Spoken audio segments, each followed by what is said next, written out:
আসসালামু আলাইকুম। ওয়ালাইকুম আসসালাম। আসসালামু আলাইকুম। ওয়ালাইকুম আসসালাম। স্যার আপনার নামটা? নাম মোহাম্মদ রফিকুল ইসলাম।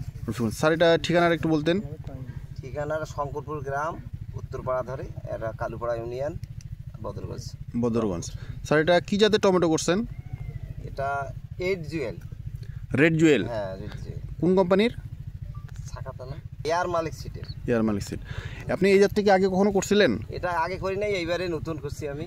এবারে নতুন করছেন তো আপনার কি মনে হচ্ছে এবার যে করছেন রেড জুয়েল টমেটো জাতটা? মোটামুটি ভালো, কিন্তু আমার একটু পরিচর্যার সমস্যা ছিল, যার ফলে জাঙ্গিটা আরো একটু বড় করা লাগতো, তাইলে আরো ভালো হতো। আরো ভালো হতো।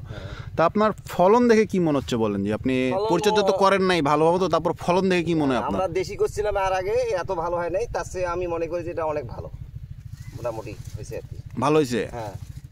আর গাছে কি কোনো ভাইরাস টাইরাস আছে? ভাইরাস প্রথমে ছিল, এখন নাই। এখন নাই। আপনার আশেপাশের লোকজন কি দেখতেছে এই জাতটা? আপনার জমিটা কেউ দেখছে? কতজন আসতেছে, দেখতেছে?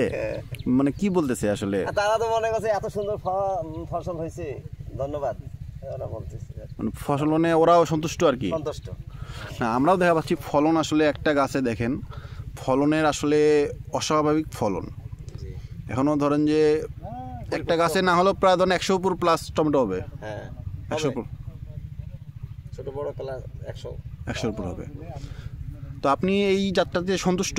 সন্তুষ্ট। আপনি আগামীতে আবারও করবেন? আর যদি আল্লাহ হাতে বাঁচে তো। আর যদি কাউকে, যদি কোনো চাষি ভাই পরামর্শ চায় তাহলে আপনি কি বলবেন এই যাত্রা করার জন্য? হ্যাঁ হ্যাঁ, বলবো, অবশ্যই বলবো, না বলবো কেন।